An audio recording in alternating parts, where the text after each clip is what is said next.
स्टेजवर उपस्थित सर्व मान्यवर नाव घेत नाही, कारण वेळ कमी झालेली आहे, तुमची कॅपॅसिटी संपलेली आहे. आणि या ठिकाणी उपस्थित सर्व संस्थेचे सन्माननीय पदाधिकारी आणि सर्वात महत्त्वाचं म्हणजे या ठिकाणी आम्हाला सर्वांना एकत्र आणले ते म्हणजे Shantinagar cooperative housing society federation, त्यांचे अध्यक्ष प्रमोद सामंत. आपल्या सर्वांना सस्नेह नमस्कार. बंधूंनो, मंजिले उन्हीं को मिलती है जिनके हौसले बुलंद होते. आणि आमच्या ह्या फेडरेशनचं उद्देश आहे का तुमचे हौसले बुलंद करायचे आहेत त्यांना, आणि त्याकरता हा सर्व खटाटोप आहे. आत्ता परत विविध मान्यवरांनी ते चांगल्या प्रकारे तुम्हाला फार डिटेलमध्ये फार प्रत्येक मुद्द्याचं एकदम विश्लेषण दिलं. आता कदाचित आपल्या सामान्य माणसांची कॅपॅसिटी असते किती ऐकायचं, त्यामुळे कदाचित ते डोक्यावरनं पण गेलं असेल, काही हरकत नाही. आणि महत्त्वाचा मुद्दा म्हणजे आपण म्हणतो सर्व सोंग करता येतात, पण पैशाचं सोंग करता येत तो आता शेवटी आहे. तर तुम्ही पुन्हा रिफ्रेश व्हा आणि इकडे लक्ष द्या. मी काही जास्त वेळ घेणार नाही. थोडक्यात तुम्हाला सेल्फ रिडेव्हलपमेंट करता जे फायनान्स निधी आमची बँक ठाणे जिल्हा मध्यवर्ती सहकारी बँक करून देते, त्या धोरणाचा थोडक्यात गोषवारा देतो. बंधूंनो, आम्ही सर्व सहकार क्षेत्रात काम करतोय आणि महत्त्वाचं म्हणजे आज या ठिकाणी आमचे सर्वांचे मायबाप म्हणजे सहकार डिपार्टमेंट त्या खात्यामध्ये सेवा दिलेले आणि आत्ताही लोकसेवेसाठी ते इथे पुण्यावरनं उपस्थित राहिले असे निवृत्त DDR आप्पाराव होळकर साहेब यांनी आपल्यासाठी इथे उपस्थिती लावली. म्हणजे किती महत्त्वाचा विषय पहा.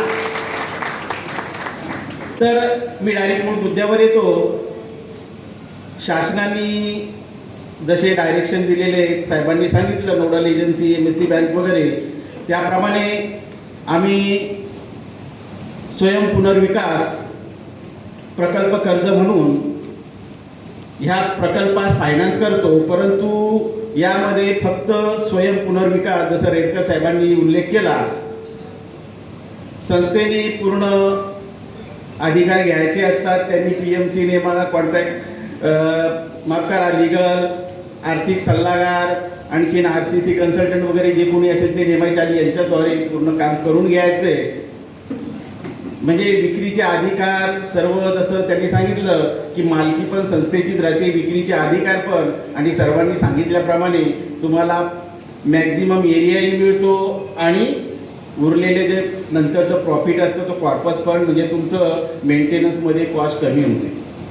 आता यामध्ये बँककडे आलात तर तुम्हाला बँक तुमची सेल्फ रिडेव्हलपमेंट 79 वगैरे या सगळ्या प्रोसेस तुमच्या क्लिअर झाल्या असतील, त्याप्रमाणे बँक तुम्हाला फायनान्स करते. बँक तुम्हाला तुमच्या प्रोजेक्ट कॉस्टच्या 95% फायनान्स करते. 5% तुम्हाला स्वतः खर्च करायचे असतात. आता हे प्रोजेक्ट कॉस्ट म्हणजे नक्की काय भानगड आहे? तर प्रोजेक्ट कॉस्टमध्ये बँकेच्या धोरणाप्रमाणे तुमची प्रथमतः कन्स्ट्रक्शन कॉस्ट येते, त्यानंतर ॲप्रुव्हिंग कॉस्ट येते. ॲप्रुव्हिंग कॉस्ट म्हणजे तुम्हाला CC मिळवण्याकरता किंवा इतर काही खर्च असतो, विविध शासकीय डिपार्टमेंटच्या परमिशन वगैरे घ्याव्या लागतात. तर हा सर्व खर्च असतो, हा ॲप्रुव्हिंग कॉस्ट. त्यानंतर कॉस्ट ऑफ TDR, कारण काही वेळेला बजेट बसत नसेल, TDR खर्च करावा लागतो. त्यानंतर फंजिबल तुम्हाला FSI खरेदी करावा लागतो. ही सर्व कॉस्ट आली. त्यानंतर दुसरं की मी अगोदर उल्लेख केल्याप्रमाणे PMC, legal consultant, financial consultant, ही सगळी प्रोजेक्ट प्रोफेशनल कॉस्ट असते, फीज असते. हाही आम्ही प्रोजेक्ट कॉस्टचा भाग पकडतो. दुसरं महत्त्वाचं, आपले जे एक्झिस्टिंग मेंबर आहेत, जर बिल्डिंग खाली केली, तोडावी लागते, पुनर्विकास करायचा, तर त्यांची कुठेतरी व्यवस्था करावी लागते. मग त्यांचा शिफ्टिंग चार्जेस, रिलोकेशनच्या चार्जेस, त्यांचा रेंटल तुमच्या संस्थेने जसं ठरवलं असेल, फिजिबिलिटी रिपोर्टमध्ये जसं तुम्ही मांडलं असेल, त्याप्रमाणे ते आम्ही प्रोजेक्ट रिपोर्टचं भाग समजतो. आणखीन या व्यतिरिक्त आपण म्हणतो हे काम करायला घेतलं तर आणखी दुसरं आहे ते पण त्यामध्ये होऊन जाईल. तसंच तुम्ही बिल्डिंग बांधताना जर सोलर सिस्टम बसवत असाल,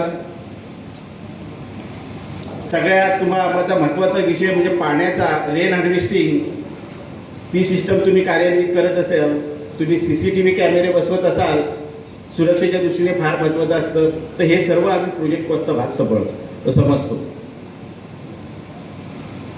आणि दुसरं महत्त्वाचं म्हणजे सर्वात शेवटी आता हे सगळं करत असताना पैसे आपल्याकडे रोख रक्कम कोणाकडे नसते किंवा बँकमध्ये बॅलन्स एवढी नसते रक्कम.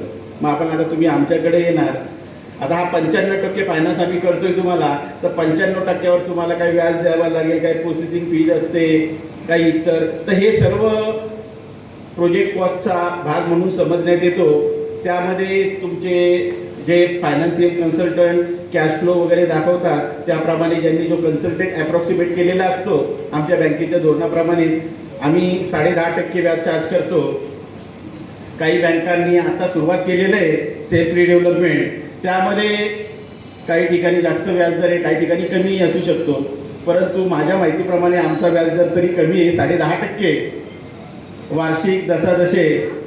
यामध्ये आम्ही मॅक्झिमम फायनान्स तुम्हाला किती करू शकतो हे लिमिट नाही, परंतु मी अगोदर म्हटल्याप्रमाणे 95% हा फायनान्स हा आमच्या एक्सपोजर लिमिटच्या मर्यादेत राहूनच आम्हाला द्यावा लागतो. कारण तुम्ही जर आले आमच्याकडे फायनान्सला आम्हाला 1,000 कोटी पाहिजेत आणि आमचं एक्सपोजर लिमिटच तेवढा नसेल तर आम्ही नाही देऊ शकत. आमच्या एक्सपोजर लिमिटमध्ये जितकं शक्य असेल तितकंच आम्ही तुम्हाला फायनान्स करू शकतो. आता यामध्ये जर तुमचं आपला प्रोजेक्ट कॉस्टप्रमाणे मागणी जर 50 कोटीच्या खाली असेल तर आम्ही तुम्हाला मॅक्झिमम जो लोनचा टेनर कालावधी आहे तो 7 वर्षापर्यंत देतो. त्यामध्ये 2 वर्षाचा मोरेटोरियम पिरियड आहे, सुप्तावस्थेचा काळ याला म्हणतात. यामध्ये तुम्हाला मुद्दल किंवा व्याज परतफेड करायची नाही, कारण प्रोजेक्ट सुरू होणे मग ते बुकिंग होणं ह्या गोष्टी सर्व वेळ लागतो. तर आम्ही 2 वर्षाचा सुप्तावस्थेचा कालावधी देतो. आणि यदा कदाचित काही आर्थिक काही प्रॉब्लेम झालाच आणि तुम्ही मागणी केली आणि तुमची अडचणीमध्ये असेल तर आमचं बोर्डला वाटलं, सन्माननीय बोर्ड तुम्हाला ती 6 महिन्यापर्यंत वाढवूनही देऊ शकतो. परंतु तुमचं प्रोजेक्ट 50 CR 50 कोटीच्या वरचा असेल तर त्याचं टेनर पूर्ण 10 वर्षाचं असेल, त्यामध्ये तुम्हाला 3 वर्षाचं मोरेटोरियम पिरियड मिळतं. 3 वर्षापर्यंत तुम्ही रिपेमेंट न करता तुम्ही पैसे वापरू शकता आणि त्यानंतर तुमचं मोरेटोरियम पिरियड संपल्यानंतर तुम्हाला प्रथमतः व्याजाची परतफेड करावी लागते आणि मग नंतर मुद्दल वसूल केल्या जाते. त्याप्रमाणे तुम्हाला हप्ते पाडून दिलेले जातात. आता यामध्ये दुसरा मुद्दा असा येतो, एखादं प्राईम लोकेशनवर तुमचं प्रोजेक्ट असेल, इथे येण्यापूर्वीच काही चर्चा झाल्या तर म्हणतात आता वेगवेगळ्या कन्स्ट्रक्शनमध्ये डेव्हलपमेंट झालेले आहेत का जे आपण 21 दिवस एका स्लॅबला वगैरे, तर यामध्ये नवीन काही डेव्हलपमेंटचा वापर केला तर तो टाईम ड्युरेशन फार कमी होतो म्हणतात, फार झपाट्याने बिल्डिंग उभारता येतात आणि तुमची बुकिंगही झाली तर तुमचं प्रोजेक्ट 2-3 वर्षामध्ये पण पुरं होऊ शकतो. मग प्रश्न येतो का इतकं मोठं फायनान्स घ्यायचं आणि मग 7 वर्ष किंवा 10 वर्ष आपण पैसे वापरायचे, आपण गरज नसताना वापरायचे किंवा मग ते अगोदर पेमेंट केलं तर बँकेला फोरक्लोजर चार्जेस द्यावे लागेल, पेनल्टी द्यावी लागेल. पण आमच्या बँकेने एक फार चांगला निर्णय घेतलेला आहे, तुमचं प्रोजेक्ट कंप्लीट होतं आहे, तुम्ही ॲडव्हान्समध्ये पेमेंट करता तर आम्ही कुठल्याही प्रकारचं चार्जेस फोरक्लोजर चार्जेस घेत नाही. ही फार महत्त्वाची बाब आहे. दुसरं असं की प्रोजेक्ट चालू असताना त्यामध्ये संमती नसेल तर साहेबांनी सांगितलं का 51%, परंतु आमच्या बँकेच्या धोरणाप्रमाणे आम्ही 100% सहमती एक्सेप्ट करतो. 100% सहमती नसेल तर काही कारण असेल तर ॲटलिस्ट 75 तरी हवी, परंतु त्याकरता सन्माननीय बोर्डाने ते एक्सेप्ट केलं तर इन प्रिन्सिपल त्यांना सँक्शन देतो. परंतु कर्ज उचलीपूर्वी आम्हाला 100% कन्सेंट ही लागते. कन्सेंट ही प्रत्येक सभासदाची लागते, कर्ज घेण्याकरिता, प्रकल्पाकरिता आणि संबंधित जागा आणि इमारत, सेलेबर इमारत घाण करण्याकरता आम्हाला कन्सेंट लागते. यामध्ये संस्थेचं पूर्वी कोणाकडनं, कोणत्याही आर्थिक संस्थेकडनं कर्ज घेतलेलं नसावं, त्यानंतर पेंडिंग नसावं, येणं बाकी नसावं काही. परंतु आपण इतर संस्थांकडे किंवा कोणी रिसेल वगैरे केलेलं असतं, त्यांनी फायनान्स घेतलेलं असतं, हरकत नाही. ज्यांनी ज्यांनी आपल्या सदनिका फ्लॅट घाण ठेवलेले आहेत त्यांची यादी द्यायची आहे आणि त्याप्रमाणे डिक्लेरेशन वगैरे आम्हाला द्यावं लागतं. यानंतर बँक फक्त प्रोसेसिंग चार्जेस म्हणून .50 एवढा प्रोसेसिंग चार्जेस चार्ज करते. 0.5% यातलं 0.5% जर मंजुरी झाली तर तुम्हाला 50% इमिडिएट भरावे लागतात आणि जसं जसं तुम्ही उचल करता प्रोरेटाप्रमाणे मग तुम्हाला ती बाकी उर्वरित भरावी लागते. दुसरं असं का जर इन प्रिन्सिपल पाहिजे असेल तर तुम्हाला 50,000 अगोदर जमा करावे लागतात खात्यावर आणि दुसरं फायनल सँक्शन तर 1,00,000 जमा करावे लागतात. ह्या सगळ्यामध्ये सर्वात महत्त्वाचं म्हणजे तुम्ही रिडेव्हलपमेंटला जाताय तर तुमचं कन्व्हेन्स डीड होणं आवश्यक आहे. आता जर लीज लँड असेल तर तिथे कन्व्हेन्स नसतं, परंतु तुमचं लीज ॲग्रीमेंट, अलॉटमेंट लेटर वगैरे असतं. मग त्या संबंधित सिडको माडा काय असेल त्यांच्या तर त्यांच्या NOC वगैरे ह्या भाग आला. दुसरा महत्त्वाचा भाग म्हणजे फायनल सँक्शन आम्ही CC आल्याशिवाय देत नाही. त्यानंतर उचल तुम्हाला रेराची नोंदणी झाल्याशिवाय उचल मिळत नाही. आता दुसरा महत्त्वाचा मुद्दा येतो 5%. जो 5% ही गुंतवणूक आहे तुमची. बऱ्याच संस्थेमध्ये ज्यावेळेस आम्ही सोसायटीमध्ये मीटिंग घेतो त्यावेळेला प्रश्न उपस्थित करतात का 5% पण आम्हाला उभे करणे शक्य नाही, तर तुम्ही त्याकरता काही मार्ग सुचू शकता का? बंधूंनो, गव्हर्नमेंटने, शासनाने काही कायदे केलेले सहकाराकरता, बायलॉज वगैरे यामध्ये फार काही चांगल्या प्रोव्हिजन केलेले आहेत. सिंकिंग फंड, रिझर्व्ह फंड वगैरे, आणि त्यामध्ये त्या फंडची तुम्ही गुंतवणूक दीर्घ मुदतीच्या ठेवींमध्ये करायची असते. उद्देश हाच की ज्या वेळेला इमारतीचा लाईफ संपतं त्यावेळेला ही रक्कम काही का नाही त्यांना थोडीफार मदत करेल. पण आपण बरेच जण त्याकडे लक्ष देत नाही. केलं तर सिंकिंग फंडचं थोडंफार रक्कम करतो आणि ती केली तर बरेच वापरतो, तिची गुंतवणूकही करत नाही. ऑडिटर पॉईंट काढतात चाललंय, दोष दुरुस्ती हो नमुन्यामध्ये देतो, सदबाबत गुंतवणूक करण्यात येईल, पण आपण त्याची विशेष लक्ष, आणि ह्या वेळेला मग ती आपल्याला निकड भासते. तर ते फंड आपण वापरू शकतो, आपण कॉन्ट्रीब्युशन काढू शकतोय. दुसरं असं की बऱ्याच वेळा आपल्यातले काही सदस्य आपल्या प्रोजेक्टमध्ये जो सेलेबर एरिया आहे त्यामध्ये त्यांची सदनिका खरेदी करू इच्छितात. अशा वेळेला आपण त्यांना काही डिस्काउंटही देऊ शकतो आणि त्यांचे डिपॉझिट म्हणून घेऊ शकतो. कारण बऱ्याच ठिकाणी सांगण्यात इतकं भाव नाही, जर रेरा नाही झालं तर आम्ही गुंतवणूक घेऊ शकत नाही. जर असं असेल तर मग जर तुम्ही एक्झिस्टिंग मेंबरकडनं तुम्ही डिपॉझिट म्हणून घेऊ शकता, हे एक झालं.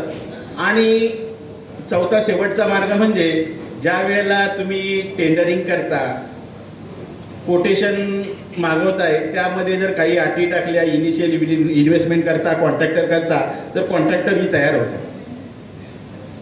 त्यामुळे जो मुद्दा आहे तुमचा 5%चा, हा 5%चा मुद्दा काही एवढा अडचणीचा भाग नाही आहे. कारण आम्ही CCची जी अट टाकतो त्यामध्ये अप्रुव्हिंग कॉस्ट ही जवळजवळ ॲव्हरेज 10% होते. म्हणजे आम्ही 5%ची अट टाकली आहे, पण तुम्हाला इनिशियल स्टेजला 10% रक्कम गुंतवावी लागते. तर त्यामुळे या सर्व प्रोसेसमध्ये तुम्ही जे ठेकेदार निवडता, टेंडरिंग करताना ह्या गोष्टी किंवा त्या टर्म्स कंडिशन तुम्ही त्यामध्ये मेन्शन करणं आवश्यक असतं. ठेकेदाराच्या बाबतीत म्हणाल तर ठेकेदाराकडनं सॉल्व्हन्सी सर्टिफिकेट, तुमचं बांधकाम खर्चाच्या सॉल्व्हन्सी इतकं रक्कम सॉल्व्हन्सी सर्टिफिकेट आम्हाला लागतं. त्यानंतर त्याच्याकडनं 10% परफॉर्मन्स गॅरंटी घ्यावी लागते. वास्तविक पाहता आम्हाला काही संस्थेकडनं ओरली तक्रार आली का यामध्ये आम्हाला अडचणी होतात, ही 10%ची अट तुम्ही शिथिल करा काहीतरी. त्याप्रमाणे ज्या अप्रोच आम्हाला संस्था, मी त्यांना पर्सनली फोन करून सांगितले, परंतु एकच संस्थेकडनं मला त्याच्या आलं का बाबा शिथिल करून मिळा. मी तुम्हाला विनंती करेन की तुम्ही आमच्या बँकेच्या नावाने तसं पत्र द्या, कारण तशी नोट ठेवता येईल आम्हाला माननीय संचालक मंडळापुढे का बाबा संस्थेना हे अडचण होते. कारण 10%ची आट, जसं रिटेन्शन मनी वगैरे संस्थेच्या तशी ती फायद्याची आट आहे, परंतु धोरणामध्ये आमच्या ती आता आलेली आणि तिचं दस्तऐवजीकरण झालेलं आहे. त्या अनुषंगाने जर संस्थेकडनं मागणी झाली तर त्यावर सकारात्मकदृष्ट्या विचार करून त्या अटीमध्ये आम्ही शिथिलता आणू शकतो. तशा आम्हाला सूचना मंडळ, संचालक मंडळाच्या काही बोर्डाकडनं सदस्यांकडनं मिळाल्या, परंतु म्हणतात संस्थेकडनं तशी काही तक्रार येणे किंवा विचारणा होणे गरजेची. त्यामुळे मी तुम्हाला विनंती करेन की संस्थांनी तसं पत्र द्यावं की जी 10% परफॉर्मन्स गॅरंटीची आट आहे त्यामध्ये शिथिलता करावी, जेणेकरून आम्हाला कॉन्ट्रॅक्टर शोधणं सोपं होईल आणि ते इझिली अवेलेबल होतील. त्यानंतर यामध्ये महत्त्वाचा भाग म्हणजे तुम्हाला PMC बरोबर ॲग्रीमेंट करावा लागतो. जसं साहेबांनी सांगितलं त्याचे तुम्ही कमीत कमी 3, कारण 25 लाखाच्या वरती जर असेल तर आपल्याला टेंडरिंग करणं गरजेचं असतं, बरोबर ना साहेब? PMC हा एवढा महत्त्वाचा भाग आहे का त्याची पूर्ण सगळं हे प्रोजेक्ट कॉस्टच्या काही पर्सेंट असं साधारणतः 10-12% वगैरे, म्हणजे प्रत्येक ठिकाणी वेगवेगळे चार्ज करत असतील, पण अशी रक्कम असते. तर ही रक्कम सगळी बघितली तरी 25 लाख प्रोसेस करते. त्यामुळे PMC करता ते आवश्यक आहे. त्याच्याबरोबर रजिस्टर ॲग्रीमेंट करा. त्यानंतर कॉन्ट्रॅक्टर बरोबरही रजिस्टर ॲग्रीमेंट लागतं. बाकी मग तुमचे लीगल कन्सल्टंट, फायनान्शियल कन्सल्टंट याच्यावर तुम्ही 500 रुपयाच्या स्टॅम्पवर ॲग्रीमेंट केले तरी चालतील. नोटरी असतील काही हरकत नाही, परंतु हे ॲग्रीमेंट तुम्ही रजिस्टर करून घ्यावेत. एकूणच मी हे थोडक्यात तुम्हाला आमचं धोरण सांगितलं. सर्वांची कॅपॅसिटी संपलेली आहे आणि